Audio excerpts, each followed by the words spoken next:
Hello everybody, this is my second record on YouTube and it's for the third time I'm trying to record this video. So I'm really glad that you stopped here to watch and to listen it. As I told in the video yesterday, my name is Emanuele Abgami. I'm not doing videos to get views or to get attention, to get money. I have enough of that in real life. I'm just doing those videos for three reasons. Reason number one, to improve my English. As you can tell, it's very bad. I can write, I can read, I can listen to it, but I really can't speak. So I'm trying to improve it by talking. Second thing, I spend my days working, studying, and doing GM and helping people. I'm extremely much involved in associations. I always talk to people about really general topics like environment, politics, journalism, information, and all those things. So this is a chance for me to stress out, just relax, record a video, talking to all you guys, and just relax, stress out. Okay. For a reason, I think that our brain is always looking for bright lights. We can find them in drug, we can find them in alcohol, we can find them in video games, we can find them in social networks, we can find them in porn videos, like just something that is really bright and capture our attention. And I've noticed that there are also like more positive lights that can be followed and that help us evolving. And so I'm just trying to getting something that I'm, I get, like I get something, I'll try to mumbling it, give it to you, and then I hope that I'm not doing this for views, but I'm doing this for comments. So I hope that one, like, you see this video, you say, oh, like, I like what he's saying, but I don't like that thing, or I like nothing of what's saying. Let me comment it. Let me say my opinion. Let me just write down what I think so that I can read, and those are lights that help both of us involved. So those are the main reasons why I'm doing this. Like, my English is very bad. I'm gonna mess up a lot of times. Just be patient and please, please, please type me where I'm wrong, when I'm wrong, and what's up. And that's that is very stupid because in a lot of association in which I'm part of, like international association, though I spend a lot of time speaking to people in English or French or Spanish, but I really can't speak alone and speak goodly, speak in a good way.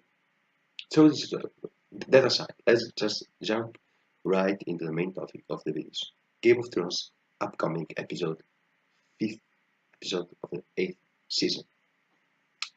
So as a Game of Thrones fans, I'm not upset, but I'm not extremely happy on how things were handled in the seventh season because, like you can tell, that it's not based anymore on the books. Like it's not because I know I knew it after I figured it out. It's like very clear. I pass a lot of time writing. I'm not an expert writer, but I read a lot and I write a lot. And I also own a site in which I publish my writing, which you'll find the description right down, and it's both Italian and English. Um, like you can really tell that the writing is changed, and that it's not that I prefer the old. Yeah, I prefer the old, but that's not what like. Uh, this is personal. This is not objective. Like you can prefer an older version, a newer version. It's up to you. The thing I don't like is that they just took this plant, this young tree called Game of Thrones, and they took care of him, of it. It's not a, it's not a person. They took care of it, and made it grow bigger and bigger, and then they went away, and newbies they come and took care of it. So the methods in which this plant is growing, is evolving, is it's really different. I don't know if you get the point, but this is something that can be like handled very well or very bad. The problem with Game of Thrones was that it was a series, a saga of success before, so it was extremely hard to improve it. It was extremely hard, and if you want to improve it, you need at least a writer that is better than Martin, that works with you and helps you developing the characters and making the characters evolving. If you don't have it, if you are just someone that is running a show, it's impossible. It's like it's extremely hard. Or you can be very lucky, or you can fail. Like, and I think this personal think that they are failing, but this is not like any tragical things. It's like just a little bit disappointing, but it's fully understandable for all the economical and commercial reason. Like they cannot wait 10 years, 10 like season one, 3 years, season two, 3 years, season three, 10 years, season four. Commercially is it kills everything. They cannot wait for Martin's book. They have to go on, they have to carry on. These are extremely famous show and what's right. But you can tell that it's different, and you can tell it, especially I think with my personal thing. Uh, like we can like the attention to details is is fully gone. Like before, the series, the saga was extremely slow, focusing on little details, focusing on ambientation, focusing on names and whatsoever. Now it's gone. It is fully gone. Like let's take the moment in which we are, like middle of eighth season. You have no idea what's going on in Dorne. You have no idea what's going on in Stormland. You have no idea what's going on in the Vale. You have no one is telling you. Like Arya, just a big spoiler alert, of course, if you're not a fan of Thrones, if you're not catching up with the series. Like Arya is just slaughtered the whole Free House not that many episodes ago, and you still have no idea Riverlands. What is going on in Riverlands? Like Free were the ruling house. What happened? And Riverlands, are they helping? Like, did they help Daenerys and Jon in defeating the Army of the Dead in the Battle of Winterfell, or not? And if not, why not? And will they help in the upcoming episode? Yes or no? Like, uh, season 1, 2, and 3 was all focused about all those kind of things. They would support me, that is going on here, this family are fighting for power in that kingdom, in the Reach, you have the Tory, you have the Tully, you have the everything, all those details, this ambientation, this, and now it's just gone. That is just gone. And this is really disappointing for me. Another thing that is gone is the realism. Like you pass with the Lannister in King's Landing. I don't know how many episodes worrying about we had to gather food because winter is coming. We had to gather food because winter is coming. And when they finally freaking get the food at the reach, I think is coming. Is called, yes. I wrote it down before. Yes, this is the reach. When they finally have the food coming from the reach because they suck it, yeah, the nurse comes and just burn it. And like it's gone, and you in your mind are like, whoa, this was the main focus of so many episodes, the food, gathering the food and so on. Like they're fucked now. That it's over. It is over. You can do anything. It's over. Uh, they lost. But no, because everyone forget about it. Everyone forgets about it. Now they are in King's Landing, feeding even larger force, and like food, no problem. Iran will bring it to us. How? From where?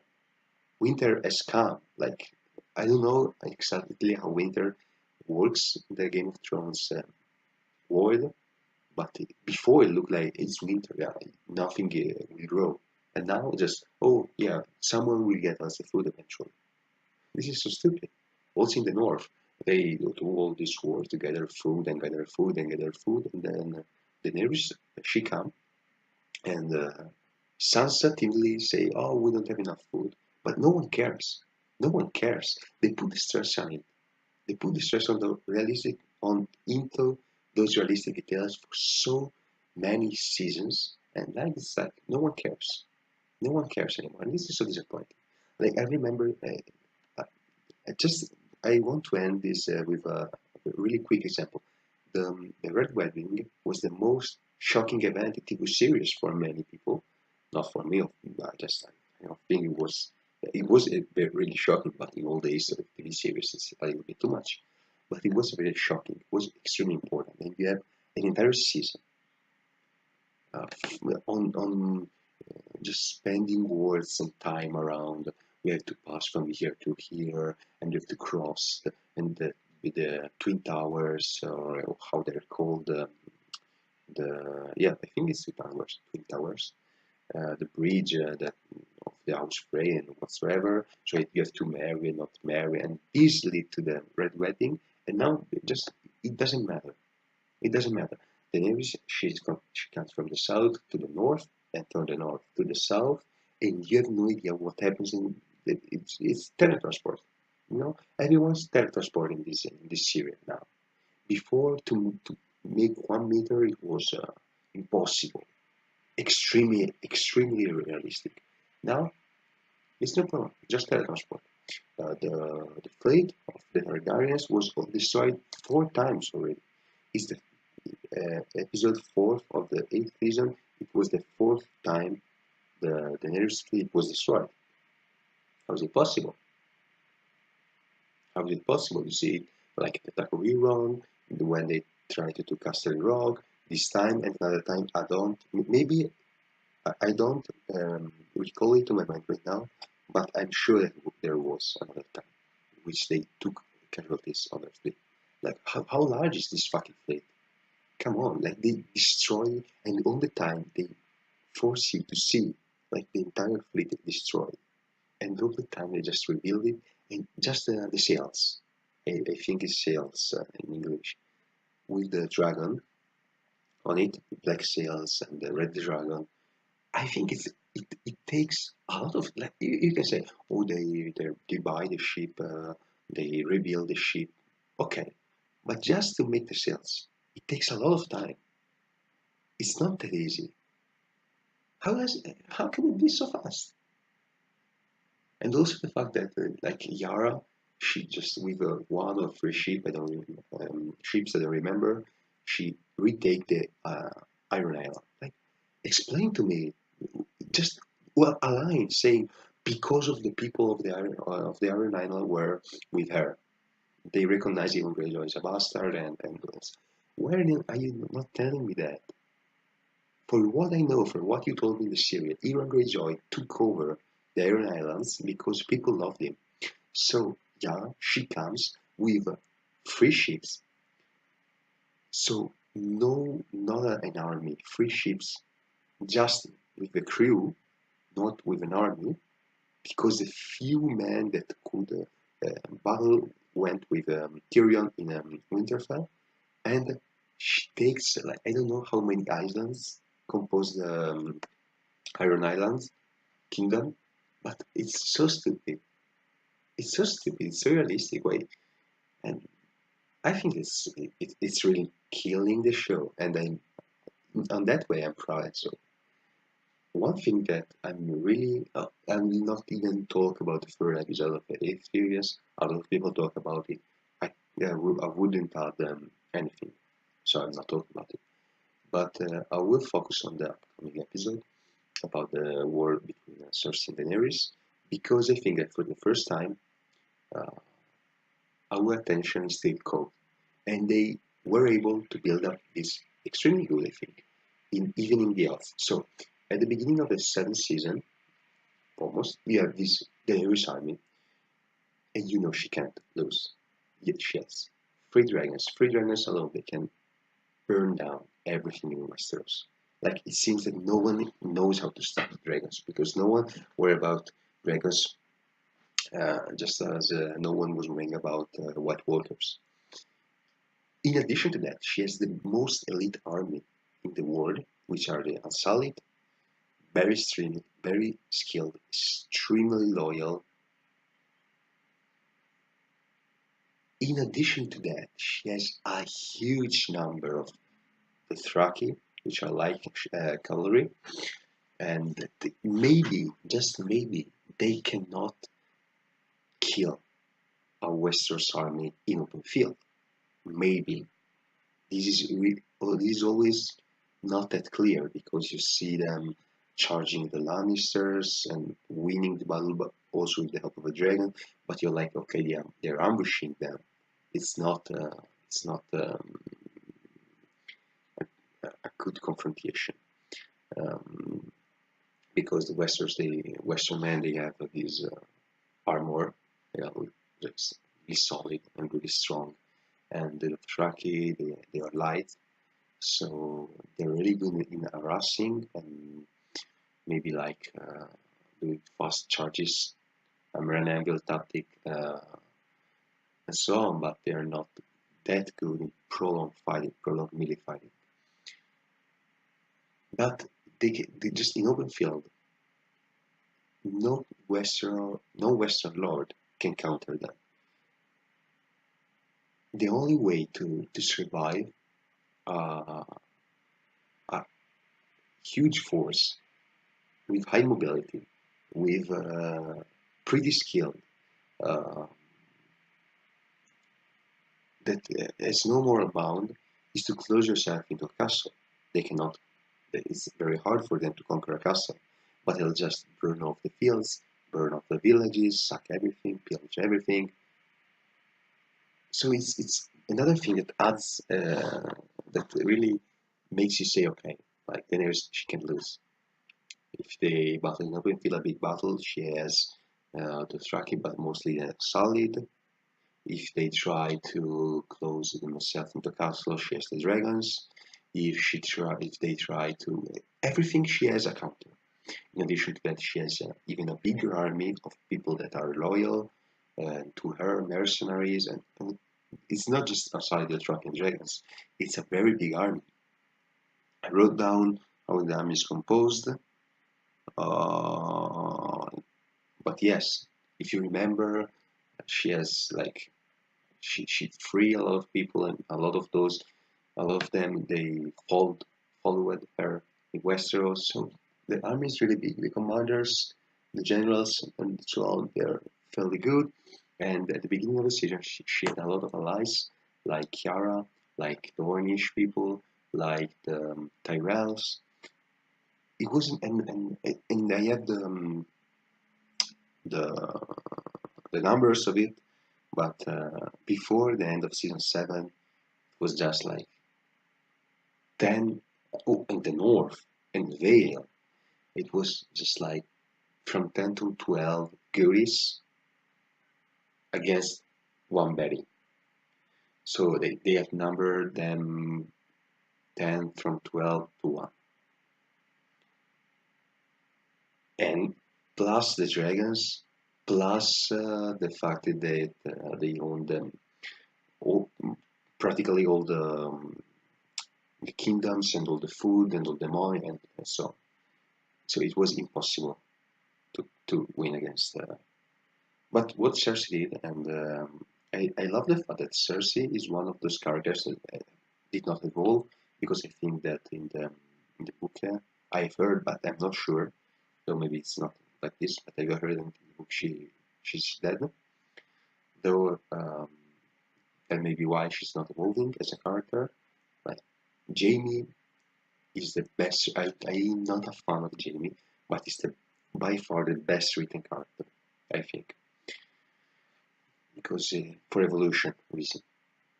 Um, Cersei just is just stuck in her personality, but is just a little bit of evolution with the relationship with Tyrion, but not that much.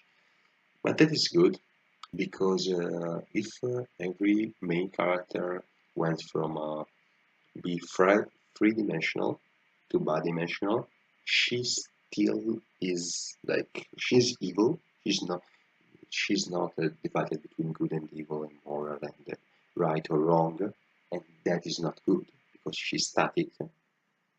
But she's a machine. She thinks for she wants power. She wants to have power. She still has this love for her children, for the coming children. So it's a character that is working, and a character that was fundamental to make this possible. And this is even in the odds. Like she knew she was outnumbered, outskilled, outmaneuvered, out everything, and that Daenerys was here, she was there. So what she did was she gambled in everything. She sacrificed everything from Jamie to Casterly Rock to everything to even the odds. So she used every political advantage she had, every possible division between enemy forces, and you see it. The main conquest of her was the support from Euron Greyjoy. Like Euron Greyjoy was not that big of a character.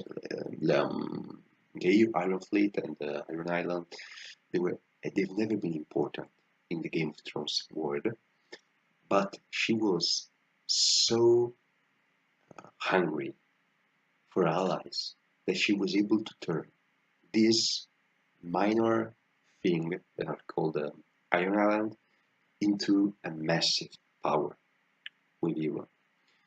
And so it really even the odds. Uh, in addition to that, Daenerys was on a tactical advantage because every battle she could not lose a single battle.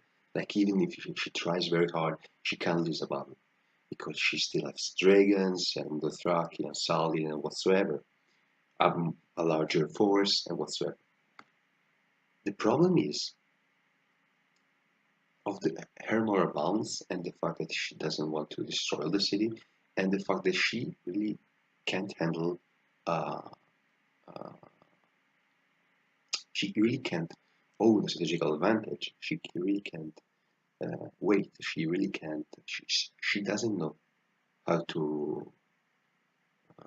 I will use the word siege, but not just to um, express the concept of sieging a city or a fortress, but sieging an entire kingdom.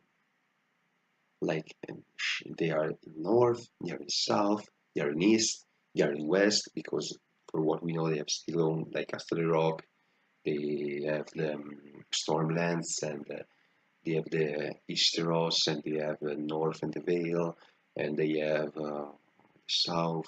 So they also Dornish people, they have like they are on her side, and that. So she enveloped, encircled her Cersei, but is unable.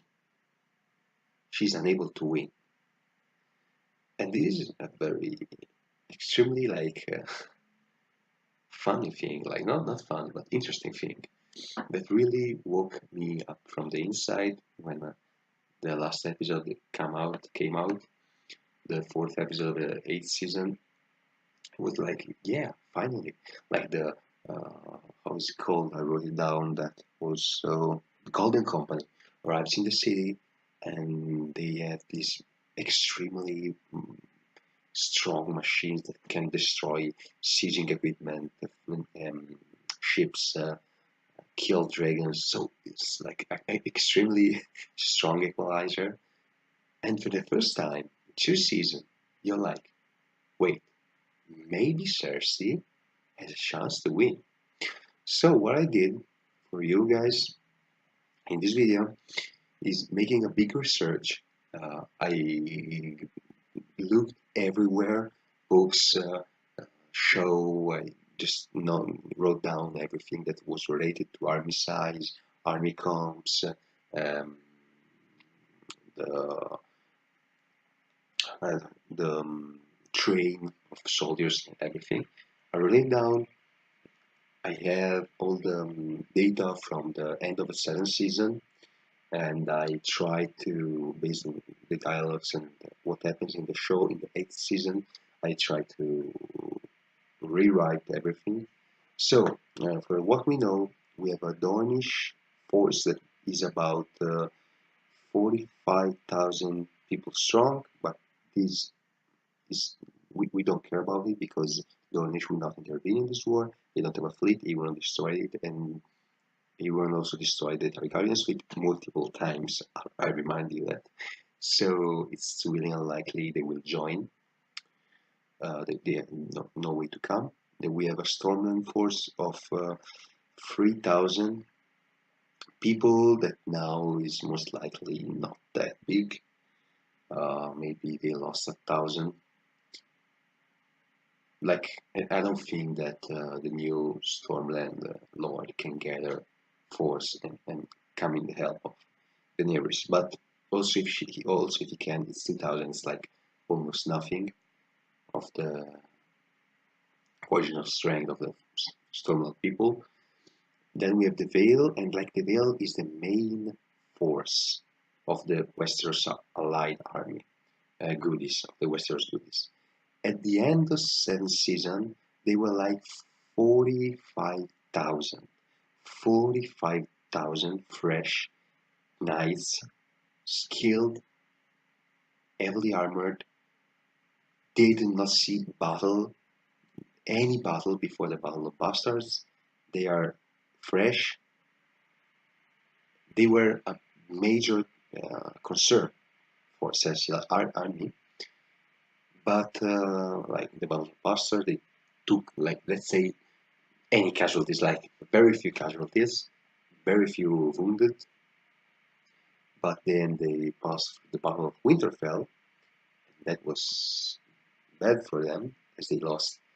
The show says that they lost half of the men.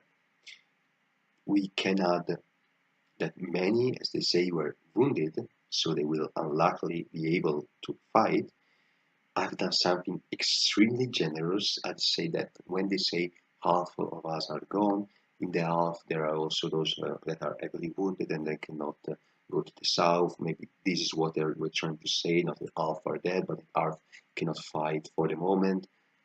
Let's imagine that. Let's be extremely generous. They have 20,000 men,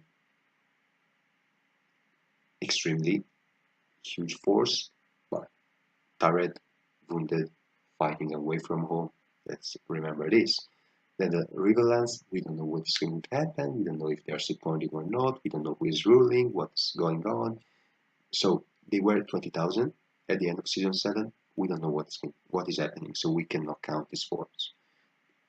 This is also why I was generous with the reasoning behind the size of the Vale army, because maybe Riverlands are joining it because of Sansa bound, familiar bound, but the show doesn't tell us, so we cannot say that. Then we have the Westerlands. The Westerlands, they are 10,000, almost less than 10,000 people at the end of season 7. They did not take casualties because the attack of the Dothraki into the dragons was before the end of season 7, but they're, they're not much. I can imagine that in season 8 they recruit someone, like they were 6,000 from what the search have done, and so let's take 10,000, like let's say that they gather up on someone, and then we have the 10,000 people from the Golden Company, extremely skilled, fresh, maybe for what the show says, they are the best army, more skilled, more able, more stronger than the Unsullied. Then we have the people from the Reach that are 50,000 people I've found at the end of so the largest army in Westeros at the end of season 7. The really stupid thing is that if like they are 50,000 after all that happened, it's incredible. incredible how many they were before. Maybe it's wrong, but it doesn't matter how many they were because the show doesn't tell us that they're joining in with the goodies of the Paris, who's ruling, what's going on. We only know that Braun is going to take the reach for what I remember from the last episode, but we don't know like all those soldiers, if they're soldiers, like if they just gave up and stayed farming or whatever. We know nothing about them. So like the extra realm is doesn't count. We cannot take it that in count. We do not see any banner from of High Garden or anything though. We don't know. Then we have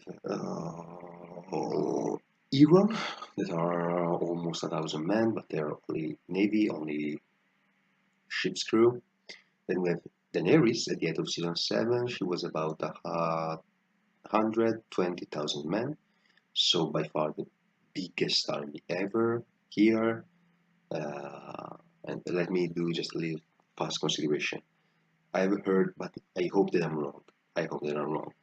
I heard that the army of the Walking Dead, uh, commanded by the Night King, was about 100,000 people large. If we combine the force of the Vale, of the North, and of Daenerys, they outnumber the dead, the dead. And also the Brotherhood without banners and all the others they join in. They were like not that much outnumbered. Maybe they also they wildly like they outnumber the dead. But this I just done that research and I hope I'm wrong. But like that would be so stupid from the show. But this is aside. This is aside. This doesn't matter. Then we have the north. The north was about 20,000, almost. Let's be generous. And after the battle for Winterfell, they dropped to 10 to 5,000, not much more. And the Daenerys army also dropped from 120 very hard. They dropped hard, and they dropped 2 times because they also lose fleet that was about to besiege. In the last episode, it was about to besiege King's Landing. So I esteem that now they are from 50 to 30,000 people, 30,000 people to be generous. So final army comes. We have for the next episode we're gonna have a GoT's army, which is composed by a Drake, one single Drake, the others are dead.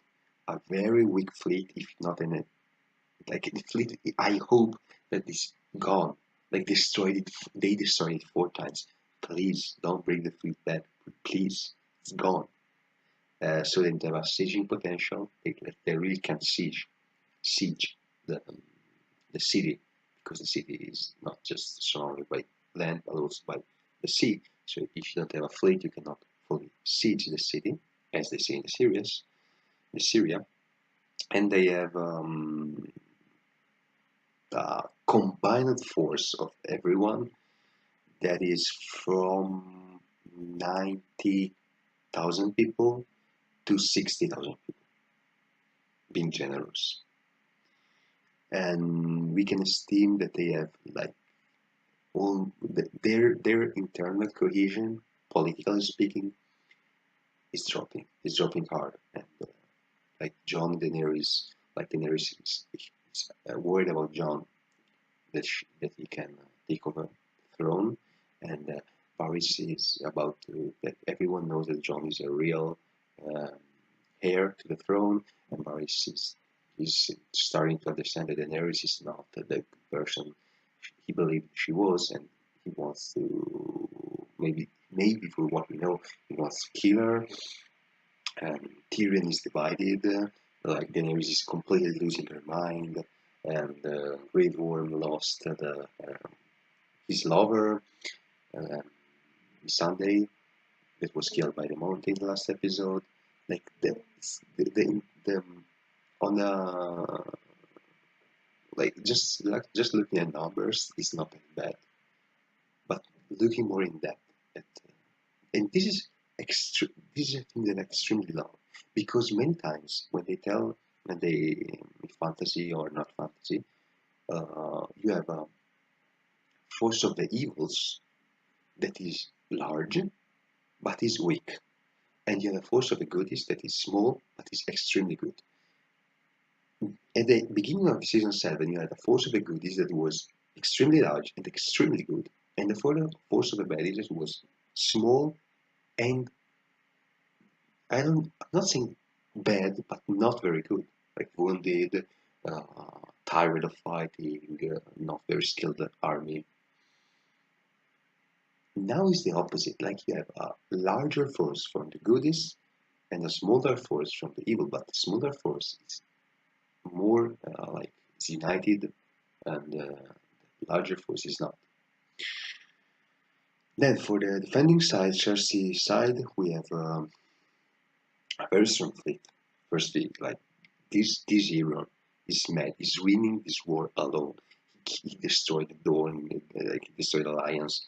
He destroyed the morale. He prevent Tyrell, Dornish, and everyone from helping Daenerys in the first phase of the war. Uh, he took out most of the leaders of the sign, like the Dornish Vipers, his nephew Yara. Uh, he was mad. He was mad. He started fleeing, just keeping on killing people. He killed a dragon last episode. He destroyed once again the fleet. He captured me Sunday. He's a madman. He's winning this war alone, man. In addition to that, he has these anti-siege, anti-dragon weapons. There are many, they are massive, they are mounted on ships, on the castle, everywhere. They are extremely strong. They also have like 5 or 10,000 people from the Lannister army. They have the Golden Company of 10,000. They have the King's Landing garrison that in the Battle of the Blackwater was 5,000, but maybe they improved it because the siege is not just. They knew that at the time of the Blackwater, they knew that the enemy was coming, but they did not have the time to prepare. To prepare, yes, but not to train people from King's Landing. Maybe this time, yes, it's true season they're preparing. Everyone is convinced that the news is bad, though maybe they are preparing better. So maybe there are maybe more than 5,000, maybe 10,000 people. And they have a very strong internal cohesion. Cersei is ruling, like everyone on her side politically loves her. The only changing factor can be the returning of Jaime Lannister. Can change something maybe, and maybe the feeling that like her relation with Tyrion is strange. Also, like to be fully comprehensive of all the factors, the goodies they have a lot of assassin potential. Like Arya is king of assassins. Like like she murders everyone. She teletransports. She hides. She becomes invisible and whatsoever. She can kill everyone in King's Landing before anyone notices. And they also have the Hound, which is going to be an assassin. Bronn is going to be an assassin. So they have a lot of assassin potential. And this is a thing. Maybe this is a determining thing for the goodies. Like with those composition, with what is like a very elite force defending a castle, excellent in excellent state, with all those weapons, the very strong fleet, the morale very high for the victories they accomplished. They are fresh. They did not fought the Great War in Winterfell. everyone is just he loves Euron and Daenerys, or they fear them, but the internal cohesion is not extremely good. It's pretty good. Um, I think that they have a strategical advantage. The enemy is divided. The enemy still bound to moral issues. The enemy is weakened by recent war. The enemy is tired to fight. The Iron Fleet provides food. They have better equipment. They have better anti-siege machinery. Like they can't siege King's Landing. One shot of that big machine can bring down a sieging tower. In sieging tower, they have fucking hard to make. They are defending, and they can improve their manpower quantity, and they have the Golden Company. So I think they have strategical advantage. So in a prolonged situation, in a long situation, I think that they'll win. They surely win. John and Daenerys, they will fight against each other. They will, the enemy front will break. I think that Cersei has it in the long run. But if the battle breaks down as is going to happen, I still see Daenerys and Jon alliance coming out victorious, because the goodies, the Varys, will not have time to betray Daenerys.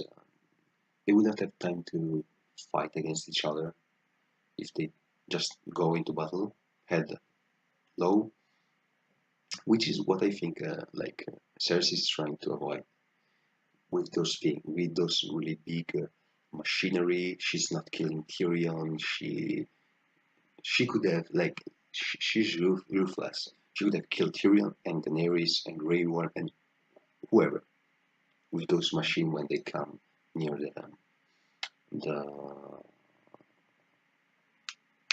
the King's Landing walls. But I think that she knows that as long the more they go on, the more are her chances to win. And it is always like this when you are in the losing side, and you're just waiting for things to happen and hoping that things will come and help you out. So I think that the Goonies still have the tactical advantage because they have a Drake, and the Drake, even with those machineries, like these machineries are really strong attacking, but they are a little bit of a cannon glass. There's very good attack, but they are just a machine on a wood platform. It's fairly easy to destroy them.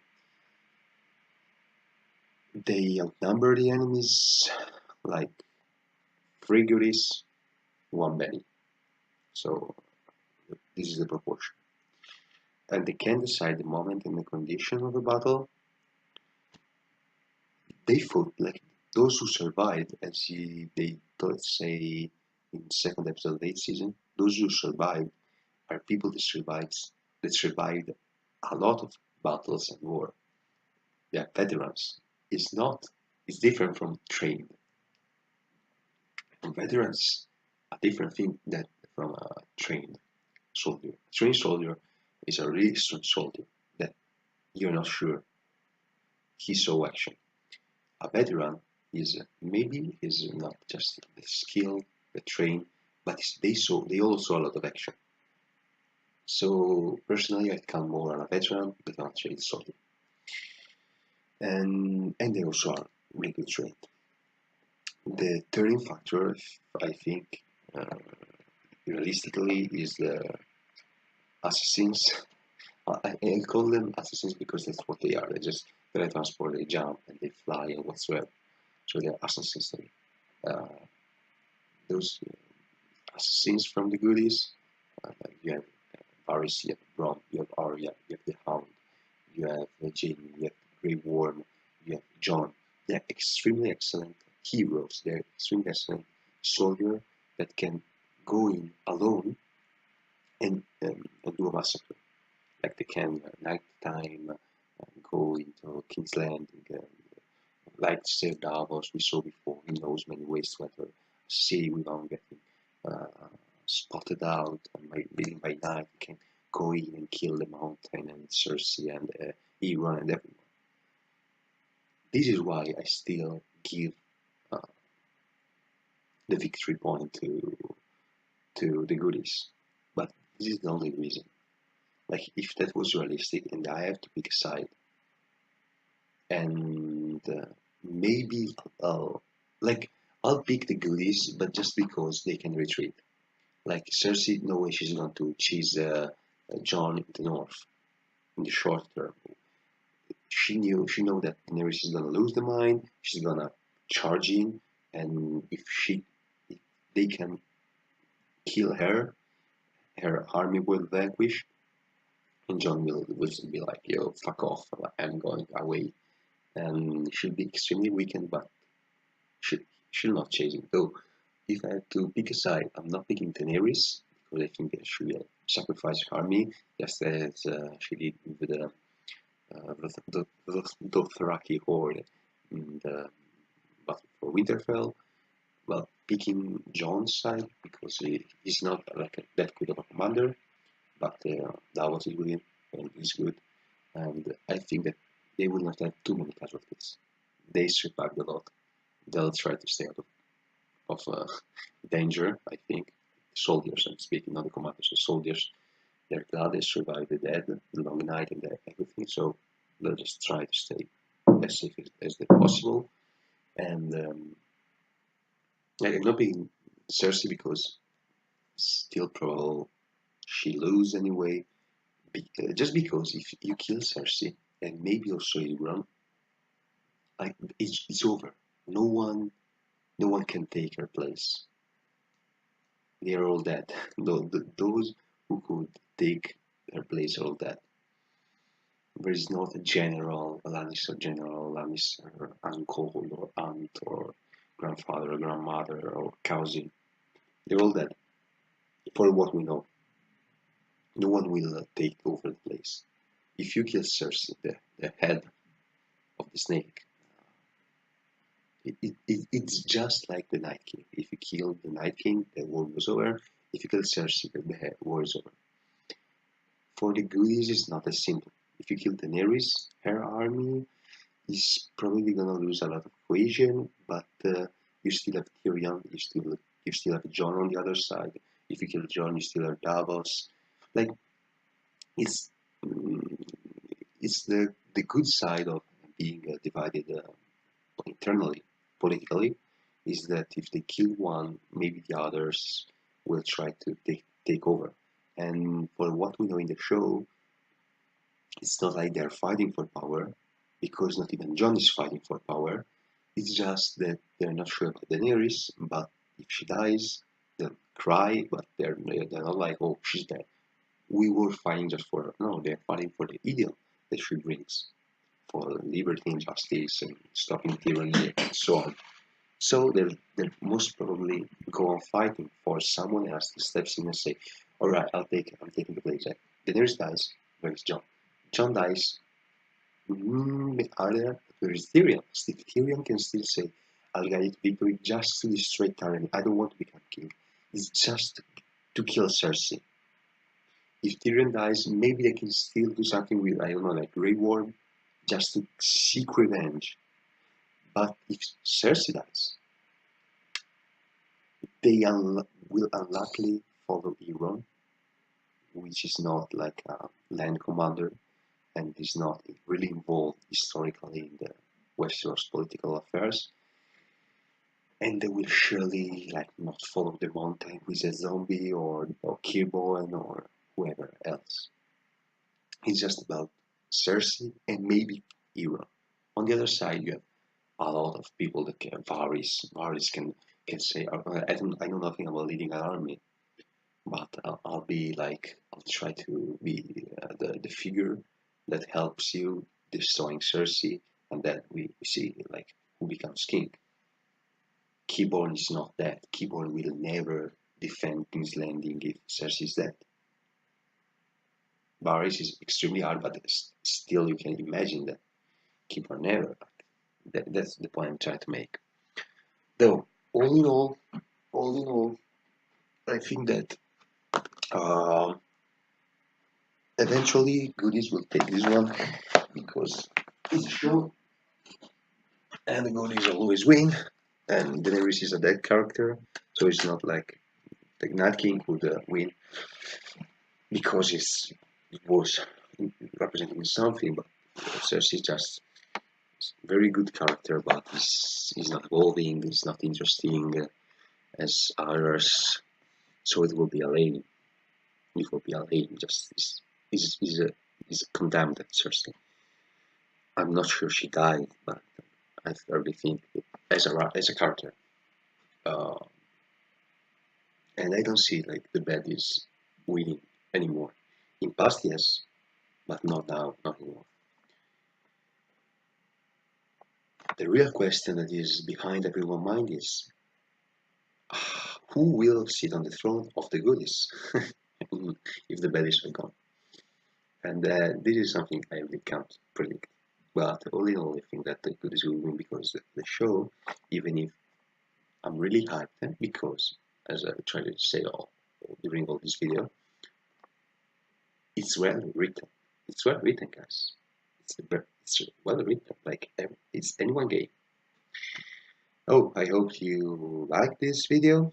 Very long video, very talking, just talking about everything, just discussing everything. I'm looking for your answers, and I'll see you guys tomorrow or next week. We will see with another one. Bye. Thank you for staying.